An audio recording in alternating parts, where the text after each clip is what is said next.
Shalom Bapak Ibu.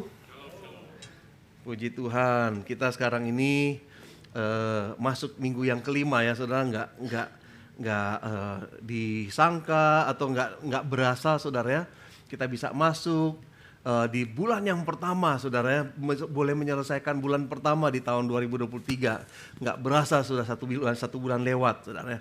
Nah tadi waktu baru masuk, Pak Boy tanya, Pastor, ini artinya apa menemukan jejak pulang? Jadi kita akan bahas hari ini tentang menemukan jejak pulang, tapi saya mau ajak kita mau baca sama-sama satu firman Tuhan. Dan saya yakin 90% dari kita pasti sudah tahu firman Tuhan ini, sudah mendengar firman Tuhan ini. Saya akan baca Yohanes 21 ayat 15 sampai yang ke-17. Ini tentang kisah di mana Petrus dengan Yesus, mereka ada sama-sama dan di situ Yesus menegaskan lagi kepada Petrus mengenai panggilan dia yang mula-mula, saudara ya. Yohanes mulai dari ayat yang ke-15. Firman Tuhan berkata, sesudah sarapan, Yesus berkata kepada Simon Petrus, Simon anak Yohanes, apakah engkau mengasihi aku lebih daripada mereka ini? Jawab Petrus kepadanya, benar Tuhan, engkau tahu bahwa aku mengasihi engkau. Kata Yesus kepadanya, gembalakanlah domba-dombaku. Kemudian Yesus berkata pula kepadanya untuk kedua kalinya, Simon anak Yohanes, apakah engkau mengasihi aku?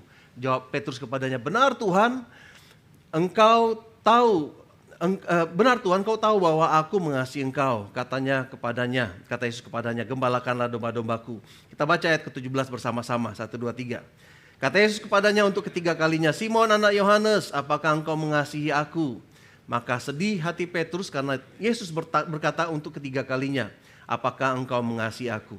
Dan ia berkata kepadanya, Tuhan, engkau tahu segala sesuatu, engkau tahu bahwa aku mengasihi engkau. Kata Yesus kepadanya, gembalakanlah domba-dombaku. Nah, waktu saya katakan tadi, saya yakin 90% atau mungkin lebih Anda yang sudah ada di sini sudah tahu tentang firman Tuhan ini, gitu ya. Nah, ada bahaya kalau kita terlalu familiar dengan satu ayat firman Tuhan. Ada bahayanya pada waktu kita terlalu biasa dengan Alkitab, saudara ya, dengan bagian-bagian dalam Alkitab. Karena pertama, kita akan terlalu cepat mengambil kesimpulan. Oh, saya tahu, pastor udah nggak usah khotbah, saya tahu arahnya. Akhirnya seperti apa saya tahu, gitu ya. Kemudian kedua, saudara, kita kehilangan kesempatan untuk belajar dan kehilangan kesempatan untuk mengalami journey atau perjalanan di dalam firman Tuhan yang dibahas. Kita kehilangan, saudara, makna karena firman Tuhan itu hidup. Saya pernah ceritakan, saya sudah baca Alkitab dari Kejadian sampai Wahyu berkali-kali, belasan kali saudara ya. Tetapi selalu ada hal-hal yang baru pada waktu kita membaca firman Tuhan dengan attitude yang benar. Karena firman Tuhan itu hidup saudara ya. Firman Tuhan itu hidup dan setiap kali kita membaca firman Tuhan, Roh Kudus selalu mengajarkan hal-hal yang baru. Amin. Firman Tuhan itu hidup dan selama kita mendengar firman Tuhan itu dengan satu attitude yang benar saudara, saya yakin akan ada penyingkapan-penyingkapan yang baru, akan ada hikmat-hikmat yang baru dan akan ada wilayah-wilayah yang baru yang belum pernah kita tahu saudara, yang Tuhan sikapkan, yang Roh Kudus nyatakan di dalam kehidupan kita. Yang ada rema-rema yang baru, walaupun ayatnya sama tetapi rema yang baru yang akan Tuhan beritahu kepada kita. Amin. Jadi hari ini mari kita buka hati kita pada waktu Allah berbicara kepada kita. Hari ini saya memberi judul menemukan jalan pulang. Saudara yang menemukan jalan pulang karena sadar atau nggak sadar kadang-kadang kita nyasar. Gitu. Kadang-kadang kita nyasar. Saya termasuk orang yang diberikan kasih karunia oleh Tuhan ini ya dengan sense of direction. Jadi kalau kemana-mana jarang nyasar gitu ya, jarang nyasar gitu ya.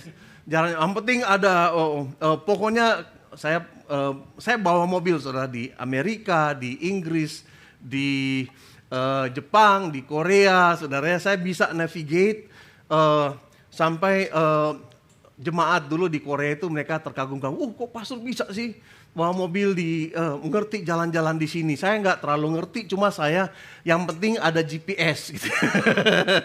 Udah gampang gitu ya, gampang. Nah, tahun 2021 saya diberi mobil oleh satu orang jemaat, satu keluarga yang menjadi jemaat di Galilee waktu itu di tahun 2021 di Korea.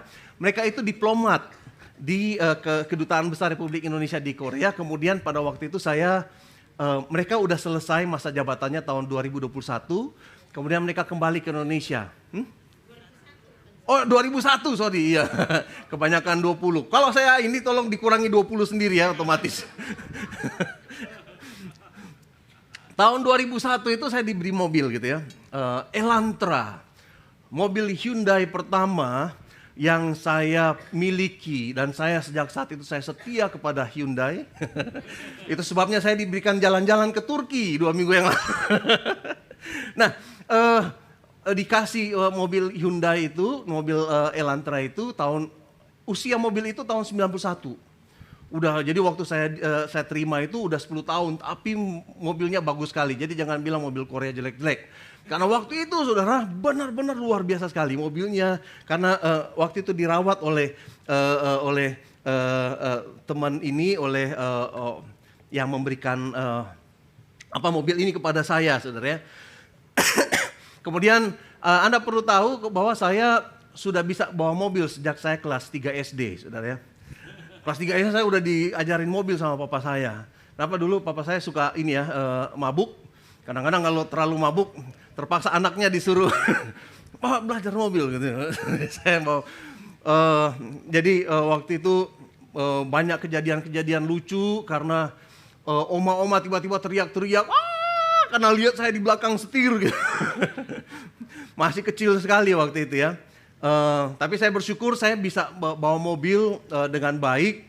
Kemudian tapi di Korea agak berbeda karena di Korea setirnya kiri gitu ya. Kemudian rambu-rambunya agak berbeda gitu ya. Ini saya mau tunjukin ini rambu-rambu di Korea pada waktu itu gitu. Ini ada ini Sochoyo, kemudian Socho Station, Hanamgyo Express Bus Terminal, Gangnam Station. Sekarang begini saudara. Dulunya begini. Nggak ada bahasa Inggrisnya. Ini sekarang begini ya, ada bahasa Inggrisnya. Tahun 2021 kayak gini sih ini rambu-rambu. 2001. Kurang sendirilah saudara tahu. Tahun 2001 itu kayak gini saudara, rambu-rambunya gitu. Jadi saya baru datang di Korea, saya baru belajar Hangul gitu ya, huruf Korea gitu. Kadang-kadang udah lewat baru saya udah lewat gitu ya. Baru pada tahun 2002 ya waktu World Cup ya di Korea dan Jepang waktu itu baru tanda-tanda rambu-rambu lalu lintas itu dibikin ini saudara ada bahasa Inggrisnya karena waktu itu banyak orang dari internasional datang. Tapi pada waktu tahun 2001 itu masih kosong melompong kayak gini gitu ya. Nah, satu kali saudara, waktu itu juga Google Map itu belum ada saudara, tahun 2001 itu ya. Kemudian Waze itu ya, Waze gitu ya. Itu belum ada pada waktu itu. Waktu dapat mobil itu saya beli peta gitu ya. Petanya dalam bentuk buku, tebel gitu ya. Tiap-tiap daerah. Nah, kemudian satu kali ada jemaat yang ajak, "Pastor, ke rumah yuk. Doain tempat kerjaan mereka yang baru gitu ya, dan apartemen mereka gitu ya." Sudah, saya pergi di mana? Saya tanya. Mereka cuma kasih, "Gampang Pastor, pokoknya kalau kita pergi pulang rumah dari gereja itu pokoknya kita naik kereta line nomor 2 sampai di Wangsimni Station. Dari Wangsimni Station kita naik bis kuning, warna kuning nomor 52 sampai mentok Pastor." Begitu mentok, udah bisnya stop di situ gitu ya. Udah poolnya paling di desa kecil itu, poolnya di situ. Dari situ pokoknya Pastor lihat aja ada apartemen di sana, kita tower nomor 2. Gampang sekali gitu ya. Kalau naik kendaraan umum, naik kereta. Waktu itu mereka mau minta saya bawa mobil karena saya mau dikasih sesuatu gitu ya. Jadi pergilah saya. Saya pertama lihat petanya, gimana caranya, ini saudara, sorry. Ini rumah saya gitu ya. Ini ada tanda begini kuning, ini rumah saya. Ini Wangsimni Station di sini gitu ya, kira-kira. Nah, rumahnya dia itu saudara, ini rumah saya, ini Wangsimni Station. Rumahnya itu di sini gitu. Saya nggak tahu kalau sejauh itu, pokoknya dia mentok aja gitu ya. Karena saya ikut, nah ini masalahnya waktu sampai di Wangsimni Station bisa, karena di Seoul gitu ya, saya bisa lihat peta-peta, oh oke, nanti di sini patokannya begini. Sampai di Wangsimni Station, saya tunggu di situ bis nomor 52 warna kuning gitu, lihat tuh, oke itu dia bis. Saya ikut dari belakang, pakai mobil, bisnya berhenti, saya berhenti gitu ya. Kemudian bisnya jalan, saya jalan. 1 jam kemudian, saya tibalah di tempat ini, di pool bisnya. Ini yang benar bus gitu. Apa sih yang benar apa? Hah? Bus, tulisannya bus. Nggak ada tulisan bus gitu ya. Ya pokoknya gitu, bis. Sampai di stasiun bis itu, paling terakhir, kemudian saya lihat, oh itu apartemennya. Kemudian saya telepon, kalian di mana? Saya udah lihat apartemennya. Di tower nomor 2 lantai sekian, nomor sekian. Udah saya pergi ke sana saudara ya, kira-kira saya sampai di sana kira-kira 7:30 malam. Kemudian singkat ceritanya, fellowship di sana, bikin ibadah, doakan tempat itu saudara. Begitu selesai, pulang. Gimana pulangnya? Gampang masuk, sama seperti tadi. Sama seperti tadi. Saya pulang udah hampir jam 11 waktu itu ya. Sampai di sana udah bye, jalan. Saya tunggu di stasiun di pool bus itu. Ada satu bis yang lagi nyala mesinnya. Dan di dalamnya lampunya masih dimatikan. Oh saya pikir mungkin lagi tunggu jamnya, jadwalnya jalan ya. Udah saya tunggu di belakang bis itu gitu ya. Ini udah 1/2 jam gak jalan-jalan gitu. Saya datang, Pak ini jam berapa berangkatnya? Dia bilang, bis jam 10 udah nggak jalan lagi. Saya udah tunggu 1/2 jam di situ saudara. Ternyata bisnya itu nggak jalan. Emang jadwalnya udah selesai gitu ya. Saya bilang, gimana cara saya ke Wangsimni gitu ya, kembali ke Seoul, saya bilang gitu. Terus dia bilang, nanti 조금 있다가 좌회전에 가주세요. Kemudian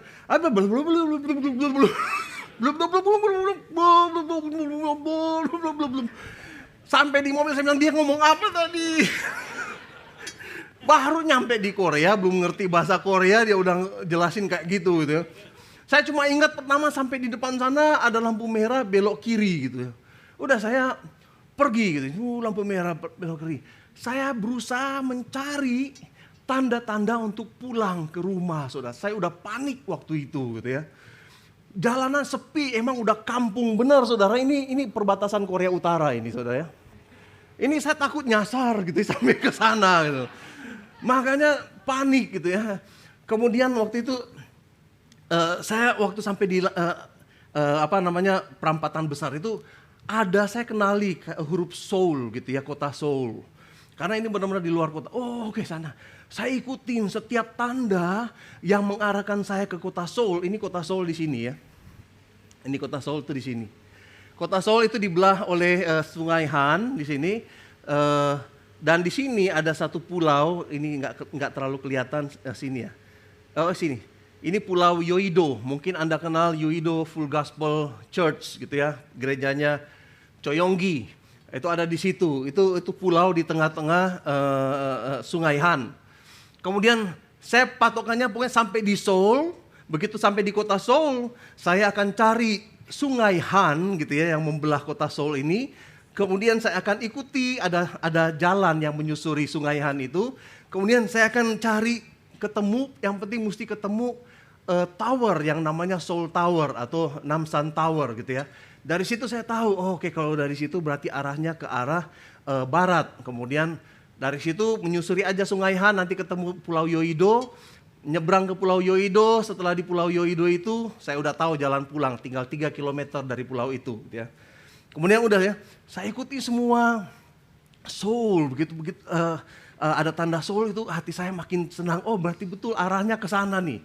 Kemudian jalan lagi, kemudian akhirnya ketemu makin rame gitu ya. Kotanya sekeliling itu makin rame. Akhirnya saya udah jam 1 malam gitu ya.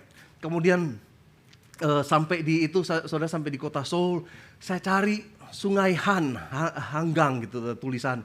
Kemudian Kosokdoro 88 itu maksudnya expressway nomor 88. Udah saya ikutin, wah dapat gitu ya. Kemudian di jalan ini saudara, di jalan tol itu saya lihat Namsan Tower, mana ya? Seoul Tower, oh itu dia. Karena dia di atas bukit dan tinggi, kadang-kadang kelihatan kalau nggak terhalang bukit. Oh itu dia. Saya makin lega saudara. Jalan ikutin menyusuri Sungai Han ini saudara, dari sebelah timur menyusuri Sungai Han gitu ya. Sampai di sini saya bisa lihat Pulau Yoido karena di situ ada satu gedung yang tertinggi di Korea pada saat itu, 63 building. Wah itu dia, wah hati saya makin lega. Sampai di dekat Pulau Yoido saya tahu kemana saya pulang. Akhirnya singkat cerita saya bisa sampai dengan selamat di rumah saudara ya. Karena ada petunjuk-petunjuk saudara. Di dalam kehidupan kita saudara, Tuhan selalu memberikan petunjuk-petunjuk dalam hidup kita supaya kita tahu bahwa kita tersesat, atau mungkin supaya kita tahu bahwa ada cara untuk pulang, dan Tuhan selalu membantu kita semua untuk kembali ke jalannya. Amin saudara, coba katakan kiri dan kanan. Perhatikan tanda-tandanya. Karena dari saat ini kita akan perhatikan jalannya saudara, alurnya. Karena itu saya mau ajak kita kembali ke Yohanes pasal 21 dari ayat yang ke-1 saudara. Kita lihat satu persatu. Nah firman Tuhan katakan demikian. Kemudian Yesus menampakkan diri lagi kepada murid-muridnya. Ini kali ketiga Yesus menampakkan diri kepada murid-murid. Di pantai Danau Tiberias, dan ia menampakkan diri sebagai berikut katanya. Di pantai itu berkumpul Simon Petrus, ya, ayat yang kedua. Saya stop di sini dulu. Saya izinkan saya menjelaskan tentang Simon Petrus. Nah, Simon ini adalah nama awal dari Petrus gitu ya. Sebelum dia ketemu Yesus namanya Simon. Tapi kemudian dia bertemu Yesus dan Yesus kasih julukan. Nama kamu mulai sekarang adalah Kefas atau Petrus atau batu karang gitu ya. Karena Tuhan suka sekali kasih istilah-istilah kepada murid-muridnya. Nanti ada kalau kita lihat, ada Thomas yang disebut Didimus. Didimus artinya twin atau kembaran gitu ya. Konon menurut tradisi gereja, Thomas ini wajahnya mirip-mirip sama Yesus. Itu sebabnya waktu Yudas akan mengkhianati Yesus, para pengawal-pengawal itu bilang sama Yudas, kamu tunjukin orangnya, karena mereka takut salah. Tangkapnya sama si Thomas mungkin ya. Itu sebabnya si Yudas disuruh ikutin, mereka ikutin Yudas. Yudas akan cium Yesus karena Yudas kenal siapa Thomas, siapa Yesus, supaya orang-orang ini, pengawal-pengawal ini nggak salah tangkap. Nah, si Petrus saudara dan kawan-kawannya, mereka baru mengalami goncangan. Baru beberapa minggu sebelumnya pimpinan mereka Yesus Kristus ditangkap saudara. Disiksa di depan mereka, kemudian dibunuh di depan mereka saudara. Dan mereka tercerai-berai. Impian mereka, pengharapan mereka, tujuan dan arah hidup mereka tiba-tiba hancur berkeping-keping saudara. Pemimpin mereka dibunuh, ditangkap di depan mereka, dan mereka nggak tahu masa depan mereka seperti apa. Itu yang keadaan yang terjadi pada saat itu bagi murid-murid dan terutama bagi Petrus.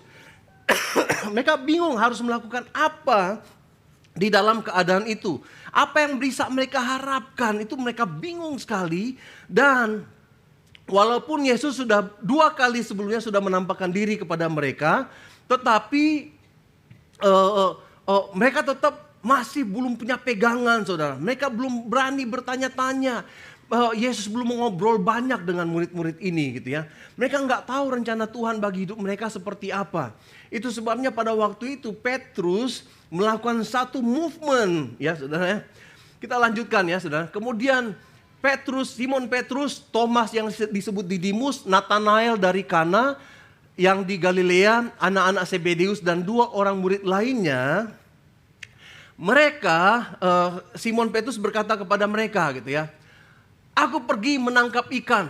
Dan katanya kepada mereka, kami pergi juga. Nah saya mau fokus di sini dulu ya saudara ya. Simon Petrus katakan, saya mau pergi menangkap ikan. Nah, pada waktu itu mereka masih masuk dalam masa yang terendah dalam kehidupan mereka gitu ya. Petrus mengambil keputusan untuk kembali menjadi Simon, saudara, waktu itu. Karena itu nelayan itu adalah pekerjaan yang paling dia kuasai. Sebelum dia ketemu Yesus, dia adalah nelayan sejak masa remajanya, saudara. Jadi dia katakan, saya mau pergi, saya mau kembali ke kehidupan lama saya mau kembali kepada kehidupan yang saya kuasai. Kalau saat ini saya nggak punya pengharapan, saya nggak ngerti gimana caranya mau menjalani hidup setelah Yesus ditangkap, setelah Yesus mati di atas kayu salib gitu ya. Nah, waktu itu saya perhatikan, saya intip leksikon ini ya, bahasa Yunaninya. Aku pergi menangkap ikan. Pergi ini, dia pakai satu kata yang agak berbeda dengan kata pergi biasa gitu. Dia pakai kata hupago. Hupago artinya, hupago itu bukan cuma pergi tetapi ingin mengubah hidupnya gitu ya. Saya mau mengubah hidup nih. Saya nggak bisa seperti ini, saya mau mengubah hidup. Saya mau pergi, withdraw, dalam bahasa Inggrisnya withdraw katanya, untuk melakukan apa yang dulu pernah saya lakukan. Jadi waktu Petrus katakan, saya mau pergi menangkap ikan, itu bukan iseng-iseng seperti Koajan gitu ya. Kalau Koajan sama Santo dan kawan-kawan, saya mau pergi mancing, bukan berarti mereka mau stop jadi kontraktor dan jadi nelayan, enggak saudara, tapi karena mereka pengen iseng-iseng aja pergi dan menikmati hiburan. Enggak, tapi kayak Petrus waktu dia katakan, aku mau pergi menangkap ikan. Dia lagi memakai kata hupago, artinya dia mau beralih. Saya udahlah nggak usah jadi begini-begini aja, saya pengen kembali kepada dunia yang sudah saya kuasai gitu ya, yang sudah saya ingin depart, saya ingin berangkat dari sini melanjutkan kehidupan saya. Nah, artinya dia ingin kembali menangkap ikan dan memilih untuk beralih profesi gitu, kira-kira seperti itu. Nah, murid-murid yang lain katakan, kita mau pergi juga, kami pergi juga dengan engkau. Jadi si Petrus ngajak 6 orang lain, dari 11 orang murid yang sisa, 7 dibawa Petrus untuk kembali jadi nelayan. Luar biasa si Petrus ini ya. Petrus keluar dari misi Tuhan, ngajak-ngajak 6 orang gitu ya. Kemudian kita lihat di ayat 21, pasal 21 ayat 4 dan 5. Ketika hari mulai siang, Yesus berdiri di pantai, akan tetapi murid-murid itu tidak mengetahui bahwa itu adalah Yesus. Kata Yesus kepada mereka, hai anak-anak, adakah kamu lauk? Adakah kamu lauk pauk? Jawab mereka, gak ada. Adakah kamu ikan? Di dalam terjemahan aslinya dikatakan, adakah kamu ikan? Mereka bilang, tidak ada. Nah saudara-saudara, kita bisa saja diseret oleh kehidupan kita, sehingga kita seringkali gagal mengenali Tuhan. Seringkali kita gagal untuk mengenali keberadaan Tuhan, saudara ya. Kadang-kadang masalah, pencobaan, goncangan, badai membawa kita menjauh dari pantai.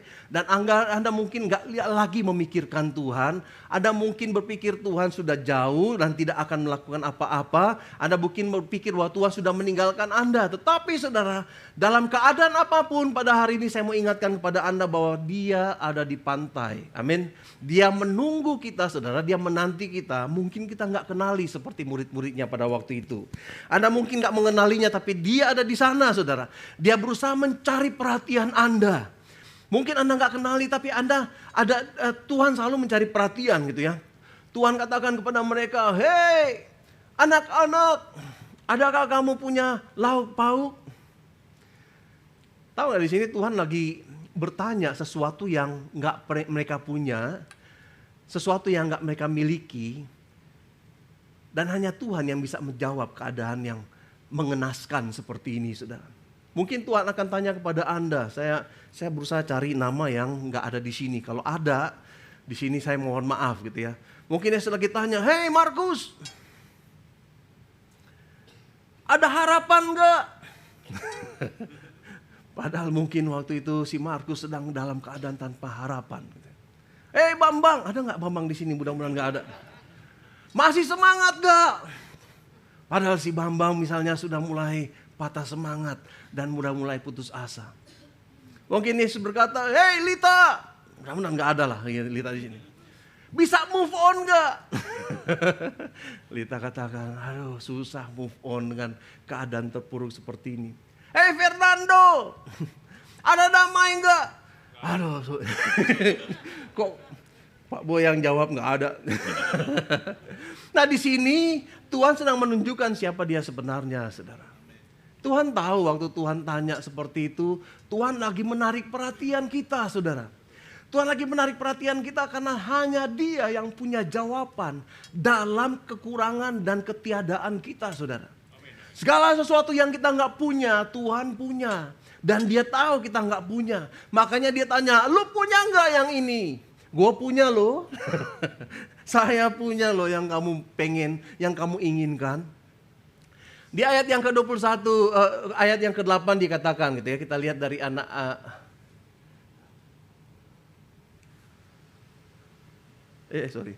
salah pencet.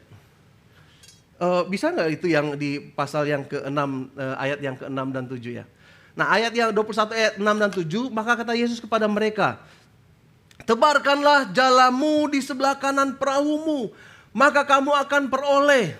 Lalu mereka menebarkan jala mereka dan mereka tidak dapat menariknya lagi karena banyaknya ikan, saudara. Ada sangat banyak ikan waktu mereka lempar ke kanan. Kemudian saudara,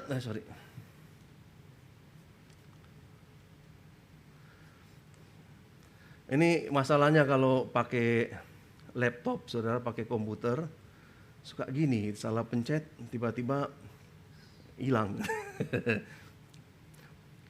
Oke. Kemudian,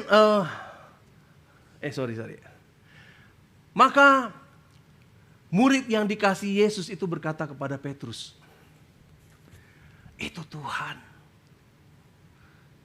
Dia kasih tahu, murid yang paling dikasih Yesus, yaitu Yohanes. Dia kasih tahu, itu Tuhan. Ketika Petrus mendengar bahwa itu Tuhan, maka ia mengenakan bajunya dan sebab ia tidak berpakaian lalu terjun ke danau. Pada saat itu sepertinya Petrus itu sedang tergoncang, saudara, karena dia mengalami deja vu, saudara. Waktu beberapa tahun sebelumnya, 3 tahun sebelumnya, Petrus pernah mengalami peristiwa yang mirip sekali, saudara. Pergi menjala ikan sepanjang malam gak dapat apa-apa. Kemudian dia bertemu dengan Yesus. Yesus pakai perahunya mengajar sebentar dan Yesus katakan, ayo Petrus, kita bertolak ke tempat yang agak dalam dikit. Sampai di sana dia katakan, tebarkan jalamu di sebelah kanan. Waktu Petrus tebarkan jala di sebelah kanan, tiba-tiba dia gak bisa tarik lagi karena ikannya sangat banyak, saudara. Petrus mengalami deja vu. Kayaknya gue tahu cerita ini. Si Petrus kata, kayaknya gue tahu, gue kenal nih cerita seperti ini. Ini kan cerita yang ada di Lukas pasal 5. Waktu pertama kali Petrus bertemu dengan Yesus. Petrus yang masih menjadi Simon si penjala ikan. Dan ketika bertemu dengan Yesus, tiba-tiba dia menemukan panggilan hidupnya, aku akan menjadikan engkau penjala manusia. Pada waktu peristiwa ini terjadi, saudara, dan Yohanes katakan kepada Petrus, itu Tuhan. Tiba-tiba, saudara, di dalam hatinya Petrus, dia tahu ada sesuatu. Itu yang mungkin dia bingung. Ini harusnya kalau orang terjun ke dalam air, dia buka baju gitu ya. Si Petrus mungkin karena saking tergoncangnya, bingung apa yang harus dilakukan. Dia pakai baju, kemudian dia melompat ke dalam air. Seakan-akan Tuhan berkata kepada Petrus, Petrus, gini deh, kamu berusaha pergi dari saya, tapi saya mau ingatkan kembali kisah yang dulu. Saya pengen ceritakan kembali kisahmu yang dulu. Saya pengen ulang apa yang terjadi di Lukas pasal 5. Supaya kamu tahu bahwa aku tetap di dalam kontrol. Aku ingin ingatkan kepada kamu kisahmu pada waktu bertemu dengan saya. Kemudian Yesus lakukan hal yang sama, persis sama saudara. Malam nggak dapat ikan, pagi-pagi tiba-tiba disuruh buang jala di sebelah kanan, dan tiba-tiba mereka menemukan berkat yang luar biasa. Yesus lagi katakan, jangan khawatir Petrus, aku tetap ada di dalam kendali, aku tetap in control. Yohanes pasal 21 ayat 8 kita lihat selanjutnya gitu ya. Murid-murid lain datang dengan perahu karena mereka tidak jauh dari darat, hanya kira-kira 200 hasta dari 200 hasta saja, dan mereka menghela jalannya yang penuh ikan itu. 200 hasta kira-kira nggak sampai 100 meter saudara ya. Nggak sampai 100 meter. Coba perhatikan ini saudara. Ketika mereka tiba di darat, mereka melihat api arang di atasnya ikan, dan di atasnya ikan dan roti. Saudara tahu nggak? Ini Tuhan lagi bikin satu stage yang khusus buat Petrus, saudara. Kenapa? Kata api arang ini, kalau Anda cari di Alkitab, cuma ada di 2 tempat. Kata api arang ini cuma ada di 2 tempat, dua-duanya ada di kitab Yohanes, saudara. Pagi-pagi yang dingin itu Yesus membakar kayu, Petrus mendekat menghangatkan badan, tahu ya, waktu itu dia terjun ke air yang dingin pagi-pagi saudara, masih kira-kira bulan April gitu ya, masih cukup dingin, April Mei, waktu di sana Tuhan bikin api arang ini saudara, Petrus mendekat, kemudian dia menghangatkan diri di situ saudara. Tiba-tiba dia ingat apa yang terjadi beberapa minggu sebelumnya. Itu yang saya katakan, peristiwa ini yang terjadi di sepanjang Yohanes pasal 21 itu seperti panggung yang dibuat oleh Yesus, saudara, bagi Petrus. Api arang itu cuma terdapat di dalam Yohanes pasal 18. Sementara itu, hamba-hamba dan penjaga-penjaga bait Allah telah memasang api arang, ingat ini ya. Sebab hawa dingin waktu itu dan mereka berdiri berdiam di situ. Juga Petrus berdiri berdiam bersama-sama dengan mereka. Ini peristiwa waktu Petrus sebentar lagi, Petrus akan menyangkal Yesus 3 kali. Saudara. Anda lihat ya, ini settingnya seperti apa gitu ya. Tuhan lagi kasih clue, lagi kasih jejak kepada Petrus untuk kembali pulang kepadanya, saudara. Setiap tanda yang Tuhan taruh saat itu menunjukkan kasih dan hatinya Tuhan kepada Petrus.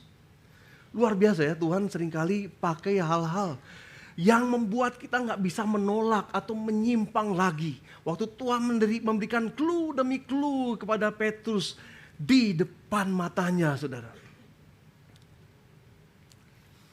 Waktu peristiwa ini, mereka lagi menghangatkan badan sama-sama, tiba-tiba ada seorang gadis yang bilang, kamu ini kan salah satu muridnya. Siapa bilang? Kata Petrus. Enggak, kamu ini, saya ingat kamu ini salah satu muridnya. Kemudian di situ Petrus mengutuk dan bersumpah, kata firman Tuhan. Aku enggak kenal dia. Di satu bagian ayat firman Tuhan, di situ Petrus dan Yesus beradu mata. Kemudian Petrus tahu dan sadar, kemudian dia lari dan menangis dengan terseduh-seduh, kata firman Tuhan. Satu panggung yang Tuhan sudah taruh gitu ya. Api dan arang ini luar biasa saudara, waktu saya cari. Iya ya, cuma di 2 tempat ini ada kata api dan arang. Dan pada waktu itu Petrus sedang ada di sana, dia sedang menghangatkan diri di depan Yesus di api arang itu saudara. Kemudian pada waktu itu saya yakin saudara, suasananya jadi awkward gitu ya. Ketika mereka tiba di darat, mereka melihat api arang dan di atasnya ikan dan roti. Saya akan lanjutkan. Happy Sunday Gal.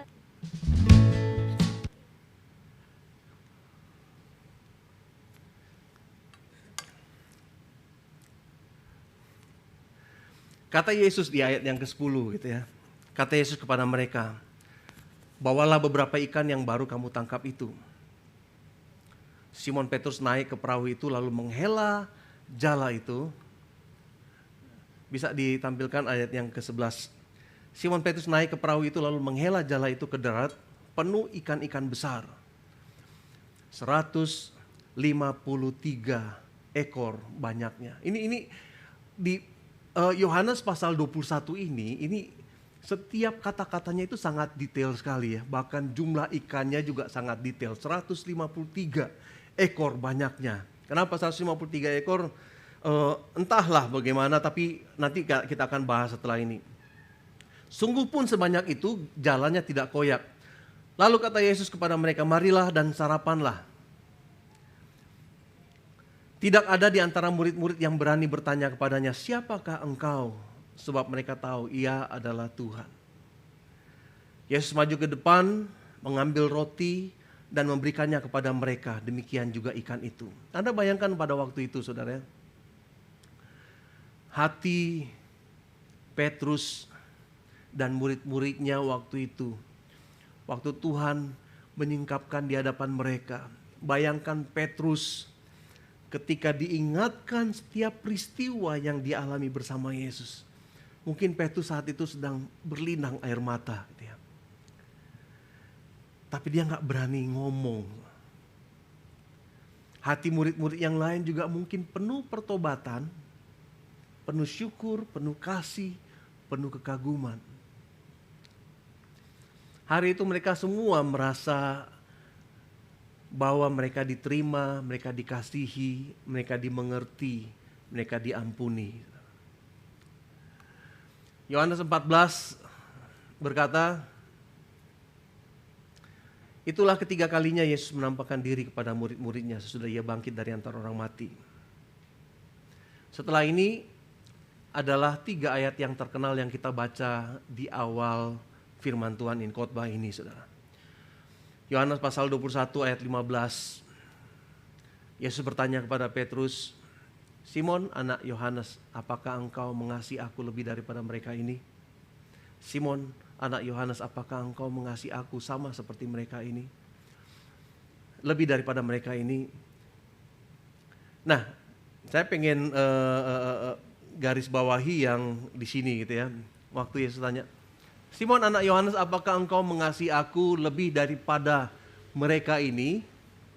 Kata mereka ini, kalau bahasa Yunani dipakai kata tauton gitu ya. Tauton itu bisa menunjukkan murid-murid yang lain, tapi juga bisa menunjukkan hal-hal yang lain. Karena di situ kalau diterjemahkan ke dalam bahasa bebas, apakah engkau mengasihi aku lebih daripada semuanya ini? Jadi itu bisa berarti murid-murid, bisa berarti ikan-ikan yang 153 ekor ini. Saudara, ikan 153 ekor mungkin bagi Anda nggak terlalu menarik. Aduh, 153 ekor ngapain itu ya? Tapi pada zaman itu, konteks pada zaman itu, ikan sebanyak itu adalah hasil tangkapan yang luar biasa, saudara. Ikan, jangan pikir ikannya kecil-kecil 153 ekor. Kalau gitu gampang saudara mau tarik jalanya. Tapi pada waktu ini peristiwa yang terjadi, 153 ekor ikan besar-besar, itu dikatakan itu mujizat karena jalannya tidak koyak. Berarti ini ikannya luar biasa besarnya ya. Luar biasa gede, yang paling besar mungkin yang bisa mereka tangkap di danau itu, di danau Galilea. Anda mungkin, kalau saya sih pikir, aduh cuma 153 ekor, ngapain itu. Tapi saya percaya uang yang dihasilkan dari itu ya, dari ikan-ikan ini pasti jumlah yang sangat besar. Itu sebabnya Yesus tanyakan kepada murid-muridnya, kepada Petrus, apakah engkau mengasihi aku lebih daripada semuanya ini? Lebih daripada kenyamanan finansial? Apakah engkau mengasihi aku lebih daripada kenyamanan hidup? Karena saudara, kenyamanan hidup adalah sesuatu yang saat ini dikejar oleh manusia modern, saudara. Semua berusaha mengejar kenyamanan hidup. Ikan 153 ekor ini adalah kenyamanan finansial dan financial security bagi para nelayan sederhana pada waktu itu, saudara. Financial security bisa menghentikan Petrus untuk mengejar panggilan Tuhan atau dalam melakukan pelayanan Tuhan, saudara. Saya banyak melihat teman-teman saya memilih 153 ekor ikan dalam tanda kutip, dan kemudian meninggalkan panggilan mereka. Saya punya banyak teman yang seperti itu. 153 ekor ini juga lebih daripada ini juga bisa berarti murid-murid, teman-teman gitu ya. Apakah engkau mengasihi aku lebih daripada mereka ini, teman-temanmu ini? Saudara, waktu saya mendapat panggilan Tuhan, umur saya waktu itu 21 tahun. Saya menerima panggilan Tuhan sangat jelas dalam hidup saya untuk saya jadi full time, jadi gembala. Butuh waktu 6 bulan buat saya untuk jawab panggilan Tuhan ini, saudara. Saya menunda-nunda untuk merespon, saudara, karena malu sama teman-teman saya, gitu ya. Saya waktu di SMA saya punya banyak teman-teman, gitu ya. Minggu yang lalu saya baru ketemu dengan sebagian dari mereka, gitu ya. Teman-teman saya ini tahu dan kenal siapa saya. Saya pikir kalau saya jadi pendeta, terus ketemu mereka, karena kita janjian, saudara, pada waktu usia kita 25 tahun, kita mau reuni. Karena mereka pengen tahu kita jadi apa kita setelah umur 25 tahun gitu ya. Waktu saya mau jadi hamba Tuhan, dapat panggilan hamba Tuhan, saya mikir, aduh, nanti kalau ketemu sama teman-teman mereka bisa pingsan karena ketawa gitu ya. Karena si Fernando jadi pendeta, saya bisa bayangkan mukanya mereka ketawa gitu ya, terpingkal-pingkal sampai jumpalitan di tanah gitu ya. Karena saya jadi pendeta, saya bilang, oh tidak, Tuhan jangan panggil saya jadi pendeta Tuhan. Itu dalam hati saya berkecamuk gitu ya. Sampai ada satu orang teman saya yang nggak tahu, nggak ada angin, nggak ada hujan, tiba-tiba datang pada saya, Fer, kalau teman-teman SMA kamu tahu kamu mau jadi pendeta, wah mereka pasti bangga. Tiba-tiba dia pergi. Seperti nggak ada apa-apa, tapi waktu dia ngomong itu saya perhatiin mukanya, karena saya tahu itu suara Tuhan. Dia begitu ngomong gitu langsung lupa gitu, langsung pergi. Tapi waktu itu saya tahu Tuhan bicara lewat dia, makanya saya perhatiin mukanya. Ini benar-benar teman saya atau bukan? Waktu itu saya langsung tanggapi, waktu itu telepon Mami, Mami saya mau pulang nanti, saya mau sekolah pendeta, saya bilang gitu. Setelah saya bisa deal dengan hal-hal yang seperti ini, apakah engkau mengasihi aku lebih daripada mereka ini, saudara? Saudara, persis seperti Petrus gitu ya. Saya pernah bilang juga kepada teman-teman saya, kepada Tuhan, Tuhan, orang lain saja Tuhan, jangan saya Tuhan. Aduh, kayaknya saya nggak pantas, nggak cocok jadi pendeta Tuhan. Jadikan saya pengusaha aja Tuhan, saya bilang gitu kepada Tuhan. Kadang-kadang kita, saudara ya, sudah ada panggilan pun, kita melihat ada hal-hal yang kurang dalam diri kita, saudara. Pada waktu kita dipanggil Tuhan, belum tentu kita adalah orang yang sempurna. Pada waktu Anda dipanggil Tuhan, jangan tunggu Anda jadi hebat dulu. Jangan tunggu Anda jadi suci dulu. Jangan tunggu Anda jadi siap dulu. Nggak akan pernah siap, saudara, pada waktu Tuhan memanggil kita, saudara. Nggak akan ada yang siap. Selalu ada hal-hal yang kurang dalam diri kita. Saya mau ajak kita semua untuk memberikan tanggapan yang, respon yang benar di hadapan Tuhan. Saya lagi nggak bilang panggilan untuk jadi gembala, enggak, saudara. Ada banyak panggilan, ada banyak keinginan Tuhan yang Tuhan ingin taruh dalam diri Anda. Tetapi respon yang benar itu yang penting, saudara. Nah, ada hal-hal yang lucu lagi, saudara. Saya pengen Anda bisa lihat. Oke, kita lihat di ayat yang ke-19. Hal itu dikatakannya untuk menyatakan bagaimana Petrus akan mati dan memuliakan Allah. Oh, kita lihat dulu di ayat 18, sorry.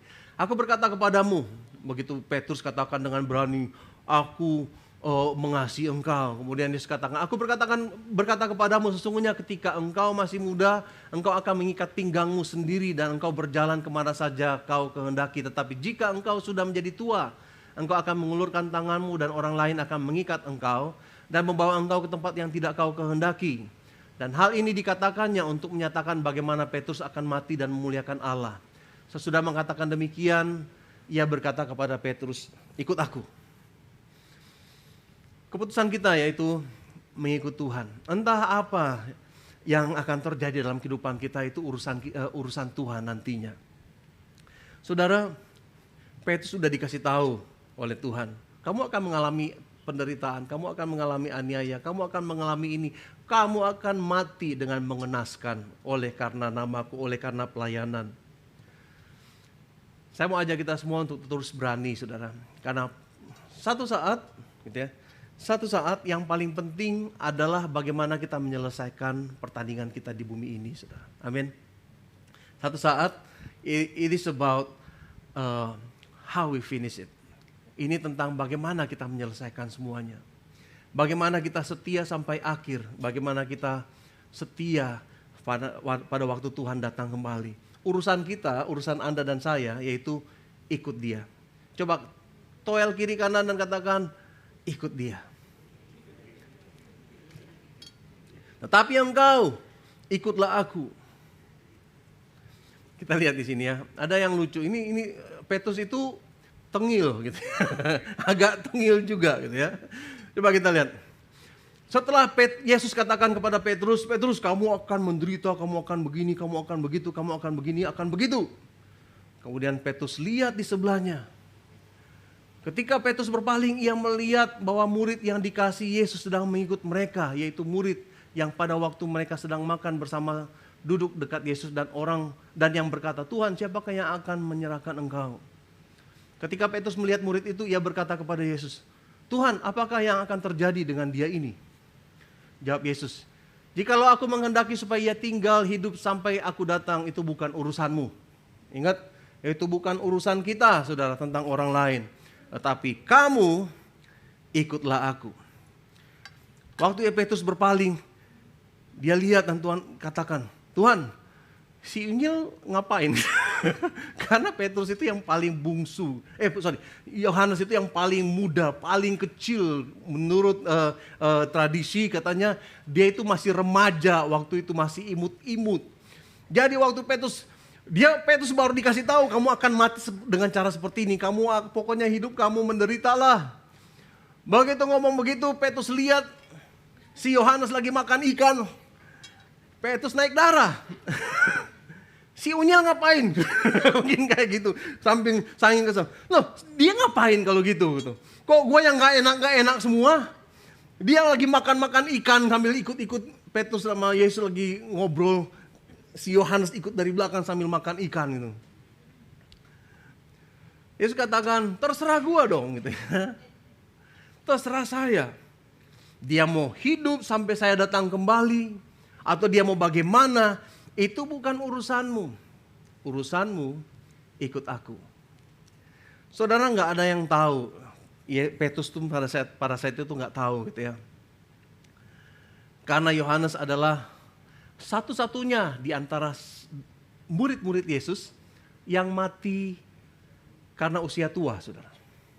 Yohanes satu-satunya yang mati normal.